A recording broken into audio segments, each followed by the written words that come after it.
Bismillahirrahmanirrahim. Assalamualaikum warahmatullahi wabarakatuh teman-teman semua. Mbak Asih kerja kulinya sama Brondong. Terima kasih sudah kembali di channel Doni Gondrong.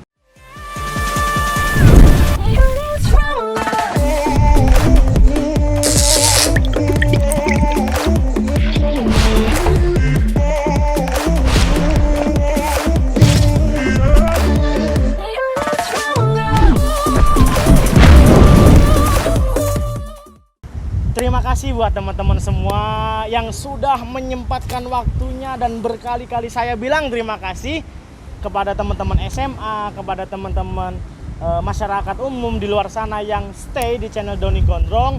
Dan di segmen kali ini kita masuk video Go Mampus lagi ya teman-teman, Gondrong masuk kampus. Dan di sini saya sudah bersama narasumber yang kece, yang ganteng. Dan nanti kita akan tahu siapa sih narasumber kita pada sore hari ini.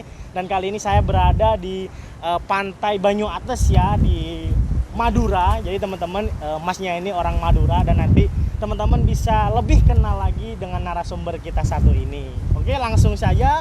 Dan jangan di skip teman-teman, karena ini edukasi buat teman-teman semua, pendidikan buat teman-teman semua yang ingin melanjutkan perkuliahan di bangku kedinasan. Oke, langsung saja. Selamat sore dengan Mas yang ganteng nih. Mungkin boleh perkenalan dulu Mas. Jadi perkenalkan, saya si Jaholil, Taruna tingkat 3 Politeknik Kelautan dan Perikanan Sidoarjo. Mantap, Sidoarjo. Itu Mas Holil berarti sekarang berasal dari Madura nih? Asli Madura, asli kelahiran Sampang saya. Kelahiran Sampang. Nah terus hobi Mas, hobi? Hobi saya sih olahraga floorball dan rugby.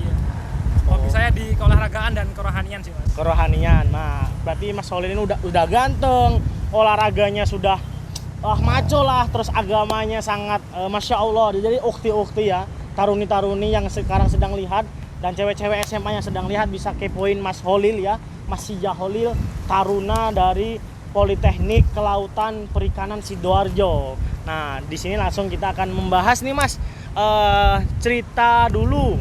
Mungkin nih Mas, saya memposisikan diri saya adalah siswa dari SMA manapun kelas 3 Mas. Nah, saya ingin masuk ke sekolah kedinasan gitu, khususnya di Poltek KP Sidoarjo. Nah, dulu awal mula Mas Holil masuk di Poltek KP Sidoarjo itu seperti apa sih? Boleh diceritakan sedikit?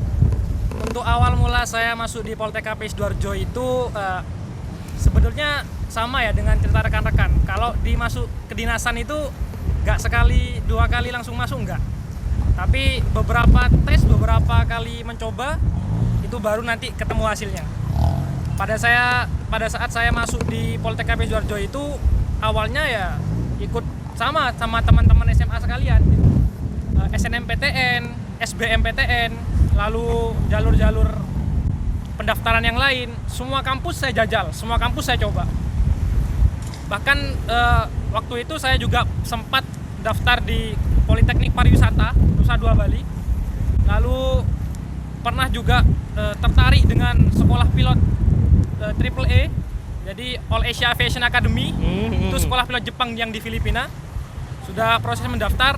Nah, tapi karena beberapa masalah nih, itu karena ini masalah finansial keluarga. Jadi pada waktu itu diurungkan niat-niat itu, masuknya pilihannya di kedinasan, karena di kedinasan siap. Selain biayanya itu sudah dipotong, juga gratis, kita juga mendapatkan pendidikan yang sangat-sangat layak di kedinasan. Maka dari itu setelah lulus dari SMA, mencari sekolah kedinasan yang pas dan baik untuk saya. Pada saat itu juga pendaftaran, saya juga pernah daftar di PDN teman-teman. Pernah daftar di PDN. Waktu itu gagalnya di tes awal sih, tes TKD. Administrasi Mas ya? Enggak, tes TKD. Oh, tes TKD-nya. Tes TKD-nya. Oh, siap. Kan ada 3 tuh, tes wawasan kebangsaan, intelijensia umum, sama tes kepribadian. Pada saat itu yang kurang dari saya tuh di tes kepribadian, kurang 2 poin saja sebenarnya. Oh. Di situ KKM-nya 143. Saya tuh pas itu 141. 141. Nah, saya masih ingat nilainya. Sedikit lagi berarti Mas. Sedikit lagi. Terus akhirnya milih Poltek KP Mas? Nah, atau masih panjang nih? Masih panjang. Masih panjang. Daftar di dulu pernah juga daftar di UIN Banjarmasin dulu, UIN Banjarmasin. UIN Antasari Banjarmasin. Ya kembali lagi karena saya tanyakan lagi kepada keluarga pada saat itu, masalah finansial lagi, masalah utamanya ada finansial. Ya mau nggak mau kita harus cari sekolah yang nggak bayar nih gitu kan. Salah satu yang opsi yang terbaik itu adalah di kedinasan. Memang di kedinasan, dan pada saat itu om saya yang sekarang jadi PNS di KKP menyarankan coba kamu daftar di Politeknik Kelautan dan Perikanan. Di Sidoarjo kan ada, di dekat kan dengan Madura gitu kan. Coba daftar di situ, siapa tahu diterima di situ. Setelah beberapa kali mendaftar, saya ada 7 kali mendaftar di kampus-kampus. Yang ke-8 baru akhirnya bisa berkuliah secara resmi ya. Saya 8 kali mendaftar itu bukan nggak diterima mas, 8-8-nya diterima. 8-8-nya diterima? 8-8 diterima. Tapi pada saat saya diterima, saya kembalikan lagi kepada orang tua. Kira-kira mampu nggak nih kalau saya sekolah di sini dibiayai dengan biaya orang tua itu bisa nggak? Ternyata masalah utamanya adalah finansial pada saat itu. Jadi yang ke-8, alhamdulillah karena subsidi negara di kedinasan, jadi lancar-lancar aja. Jadi saya resmi berkuliah di Politeknik Sidoarjo itu tahun 2018. Lulus SMA, 8 kali mendaftar, 8 kali keterima, dan akhirnya resmi berkuliahnya itu di Politeknik Sidoarjo. Berarti Politeknik Sidoarjo itu yang ke-9 mas? Yang ke-8. Yang ke-8, berarti dari daftar kampus pertama tadi sampai 8 semuanya diterima, tetapi Mas Holil mengembalikan lagi kepada orang tua. Apakah emang orang tua sanggup atau memang merestui Mas Holil untuk berkuliah di situ, dan akhirnya pilihan yang tepat adalah Politeknik Kelautan Perikanan Sidoarjo. Mungkin itu ya mas ya. Nah, terus enak nggak mas di kuliah di situ? Dibilang enak sih, ada enak dan gak enaknya ya pasti. Kalau kita melihat dari segi akademik gitu kan, tidak sama dengan kuliah pada umumnya pasti ya mas ya. Karena sistemnya ketarunaan. Ya, militer mas ya. Sistem militer. Jadi di saat kita nanti selain juga capek belajar akademik, juga capek pembinaan fisik. Nah, benar. Jadi kita harus pinter-pinter ngatur badan kita, ngatur waktu kita buat bagi tenaga kita akademik dan fisik seperti itu. Kalau enaknya mas? Enaknya otomatis setelah lulus. Enaknya nanti setelah lulus ya. Kalau di kedinasan itu ikatan dinas maupun non ikatan dinas, sebetulnya itu sudah ada jalur-jalurnya ya. Jadi ada setelah lulus itu kita sudah disiapkan. Disiapkan kalau yang non ikatan dinas itu seperti di Politeknik Sidoarjo itu disiapkan ke perusahaan-perusahaan mitranya KKP. KKP itu apa mas? Kalau boleh tahu? Kementerian Kelautan dan Perikanan. Oh, Kementerian Kelautan dan Perikanan. Jadi teman-teman yang berminat seperti Mas Holil berkuliah di Politeknik Kelautan dan Perikanan Sidoarjo, jadi nanti ditempatkan mitra-mitra dari KKP itu sendiri mas ya. Betul. Nah, itu kalau dulu itu tata cara masuknya gimana mas? Misalkan dari Mas Holil mempersiapkan berkas awalnya itu apa aja, terus tes masuknya itu seperti apa, sampai sehingga Mas Holil diterima dan disahkan menjadi mahasiswa baru di situ, menjadi mahasiswa inilah catar ya, calon taruna di situ. Nah itu gimana mas? Dari awal itu yang pertama perlu diketahui kalau di kampus saya itu ada 2 jalur ya. Dulu itu ada 3 jalur sebetulnya. Jadi ada jalur umum, jalur khusus, sama jalur mitra. Umum, khusus, mitra ya? Ya. Kalau jalur umum itu ya kita tes biasa, tes dari awal. Nanti setelah diterima itu membayar sekitar 6 juta lah untuk awal-awal pendidikan. Itu untuk biaya seragam dan pajaknya. Ibaratnya uang kemahasiswaan lah mas. Uang kemahasiswaannya di awal itu sekitar 6 jutaan. 6 juta. Setelah itu baru gratis di situ. Kalau di jalur khusus itu hanya untuk siswa-siswa dari SMA yang dia itu anak pelaku utama perikanan, seperti anak nelayan, anaknya petambak udang, anaknya petambak garam. Oh, jadi itu ada jalurnya sendiri? Ada jalur sendiri, itu jalur khusus. Istimewanya apa? Istimewanya nanti setelah masuk itu nggak perlu bayar yang 6 juta tadi. Oh. Jadi betul-betul gratis di situ. Bener-bener. Kalau jalur ketiga? Yang jalur ketiga itu jalur mitra. Jalur mitra itu sebetulnya nggak banyak juga yang daftar di jalur itu, karena biasanya gini. Semisal saya dari SMA nih kerja di perusahaan gitu, sama perusahaan mau disekolahkan. Nah itu harus ada dulu. Dia tuh harus bekerja dulu di perusahaan, masuk di situ dengan jalur mitra. Gitu. Oh iya. Di situ ada batasan umur nggak mas? Kalau dulu Mas Holil waktu daftar, Batasan mungkin sampai umur, sekarang juga ada batasan umur nggak? 23 sih. 23 itu maksimal ya Mas ya? Maksimal 23. Nah, itu apakah berlaku untuk sekolah kedinasan yang ada di bawah KKP, yang di bawah kementerian tadi, Kelautan Perikanan, atau hanya memang dari Poltek KP Sidoarjo itu sendiri? Sepanjang sepengetahuan saya itu seluruh kedinasan KKP itu maksimal 21 sampai 23 sih. Itu ada rentannya sendiri sih. Oh, ada rentannya, kampus-kampus baru sih paling 21-an karena kan dia kan pertimbangannya kan untuk menjaring mahasiswa-mahasiswa baru kan. Dari SMA yang jadi fresh-freshnya gitu. Jadi mereka ngambilnya ya 21, ada juga yang 22, maksimalnya 23 gitu.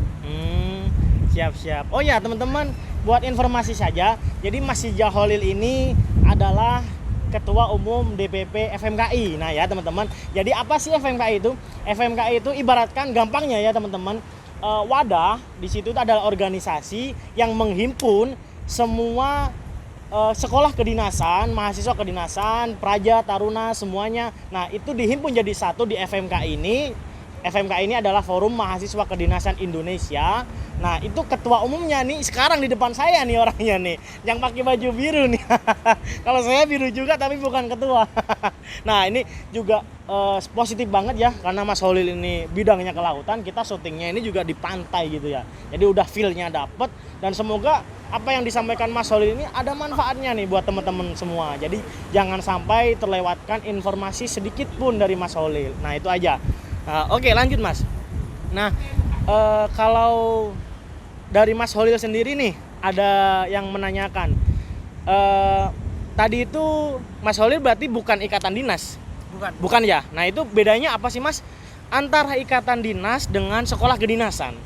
Kalau sepengetahuan Mas Holil sendiri seperti apa? Jadi gini, sekolah kedinasan itu adalah sekolah perguruan tinggi atau menengah sederajat yang langsung di bawah kementerian, langsung di bawah lingkup kementerian gitu kan. Itu biasanya biaya kuliahnya disubsidi, lulusnya juga ada yang ikatan dinas dan non ikatan dinas. Nah, perbedaan ikatan dinas dengan non ikatan dinas, kalau ikatan dinas itu setelah lulus nanti langsung ditempatkan di instansi-instansi yang berhubungan dengan kementerian itu, atau langsung di lingkup kerjanya mereka. Jadi nanti setelah lulus auto PNS. Mantap. Auto itu PNS. Yang ikatan dinas. Yang ikatan dinas. Nah, tapi ada juga yang non ikatan dinas, seperti halnya kampus saya, Poltek KP Sidoarjo itu non ikatan dinas. Nanti setelah lulus kita nggak langsung jadi PNS, tapi memang di pendidikan itu kita diajarkan untuk setelah lulus kita harus langsung terjun ke masyarakat gitu.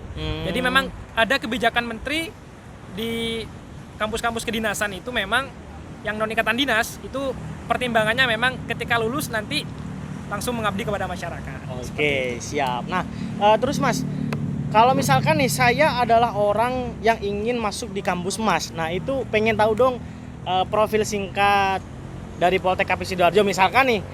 Oh ya, Mas Sijal Holil sendiri jurusan apa Mas? Saya jurusan mekanisasi perikanan. Mekanisasi. Nah, kalau di Poltek KP itu ada berapa jurusan Mas?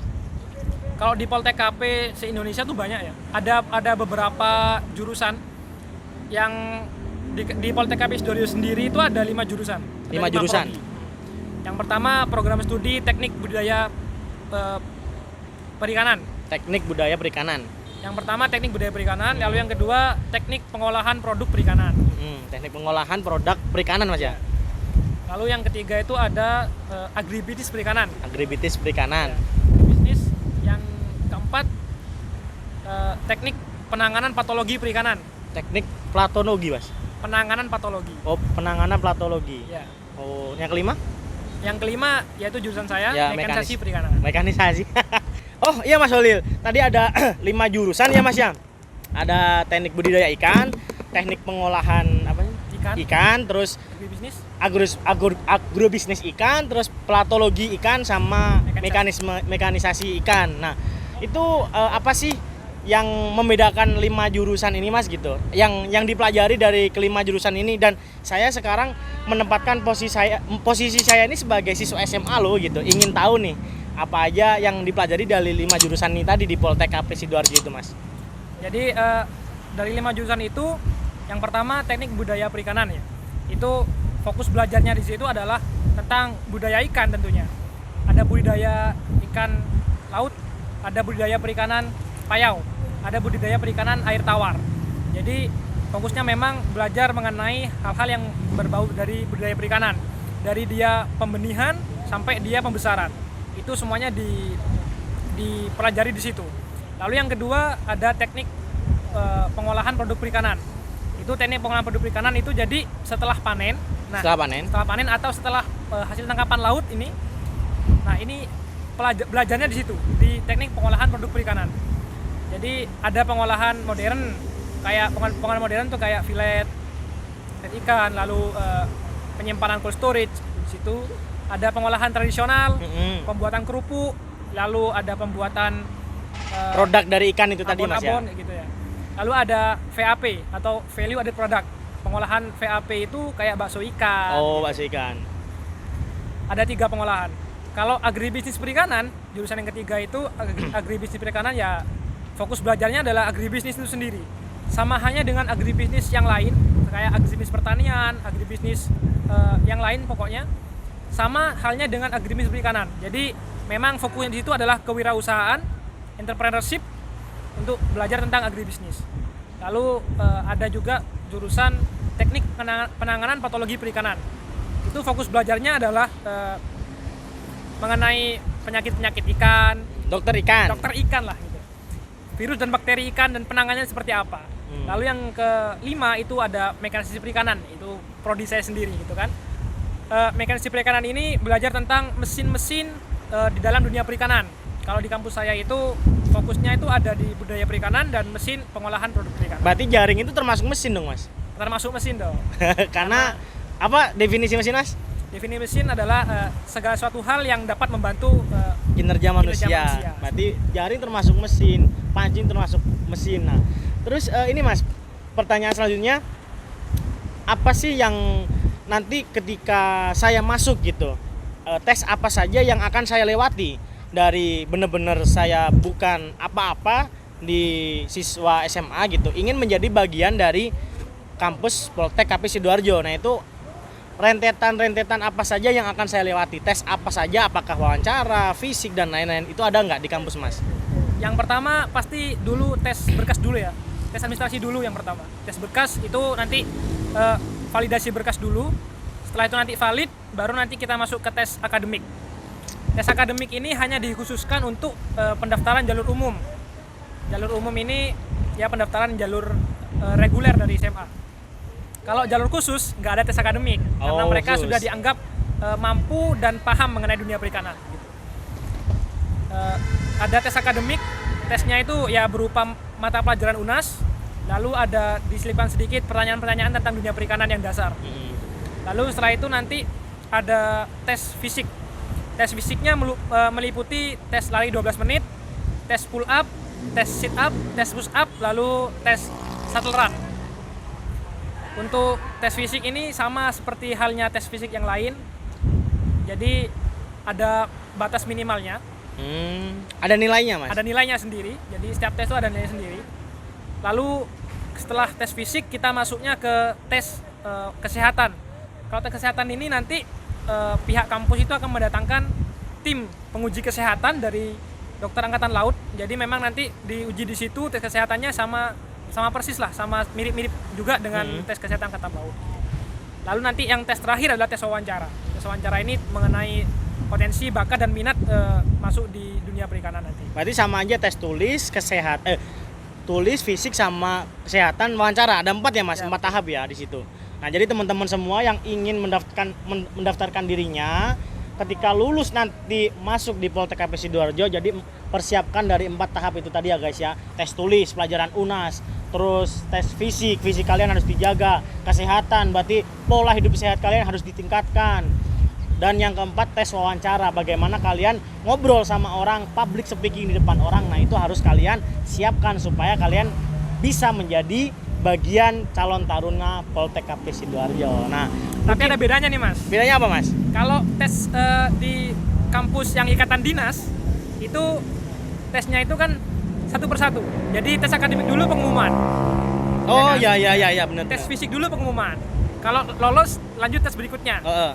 Kalau the kampus non ikatan dinas, dalam hal ini kayak seperti kampus saya Poltek KB Sidoarjo, itu tidak ada seperti itu. Yang ada adalah tesnya itu akumulasi. Jadi tes akademik dulu, fisik, kesehatan, wawancara, lalu di situ dikumpulkan nilai akumulasinya, baru nanti di ranking di situ. Oh. Jadi hasilnya itu diketahui di akhir. Kita nanti ke situ ya tes-tes aja gitu. Tes akademik, fisik, kesehatan, wawancara, tapi nggak tahu hasilnya seperti apa, nanti setelah akhir baru di ranking.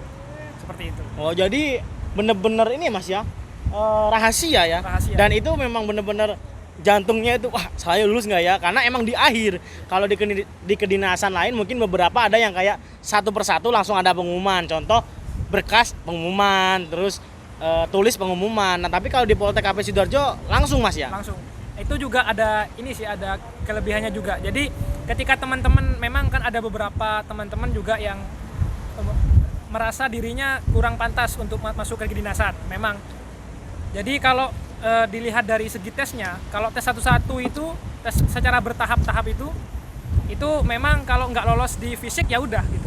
Berarti dapat disimpulkan di situ kalian harus semuanya siap, akademik siap, fisik siap, wawancara siap, kesehatan siap. Ketika salah satunya ini ada yang tidak memenuhi syarat, maka ya sudah gugur di situ. Nah, tapi kalau tes akumulasi itu beda lagi. Ketika kalian nanti semisal, wah fisik saya nih kurang bagus nih, atau akademik saya kayaknya kurang nih, maka tingkatkan hal-hal yang di luar tes itu. Misal saya tes akademiknya jelek, jadi baguskan di tes fisik, baguskan di tes wawancara. Yang penting ada bidang yang kita expert ya Mas di situ ya. Expert di situ. Jadi misal saya fisiknya kurang bagus nih, nah kita bisa kebutnya di tes akademik dan tes wawancara. Gitu. Jadi semua kalangan, semua teman-teman yang mempunyai kelebihan dan kekurangan di bidang-bidang 4 tes itu bisa masuk di situ gitu, bisa bersaing di situ, dan itu karena nilainya akumulasi di akhir itu. Mungkin bisa dikatakan emang persaingan secara sehat Mas melihatnya, karena kita semuanya general. Mungkin ada yang pinter otak tapi dia lemah otot, ada yang kuat otot dia lemah otak. Nah kalau di Poltek KB Sidoarjo dengan menerapkan sistem seperti itu jadi ketahuan nih, oh lemahnya di sini. Kayaknya dari sistem kampus Mas sendiri, oh ini bisa nanti akan ibaratnya dididik di dalam kampus bisa supaya menjadi penerus-penerus dari tenaga kerja perikanan. Mungkin itu ya Mas ya kelebihannya ya. Nah, oke, yang terakhir Mas dari Mas Sijaholil. Dari Mas Sijaholil, pesan buat adik-adik SMA yang sekarang Mas sedang ambis, sedang mempersiapkan mereka untuk masuk ke kampus pilihan mereka Mas. Entah itu kedinasan, entah itu kampus-kampus seperti UI, ITB, ITS, atau kampus apalah yang lainnya. Yang penting dia mempunyai jiwa keinginan untuk berkuliah. Nah itu motivasi dari Mas Holil sendiri apa sih? Karena apa? Sekarang itu banyak Mas yang salah jurusan, atau kayak setelah dia masuk kuliah kayak langsung merasa, oh kayaknya saya nggak cocok di situ karena passion saya bukan situ.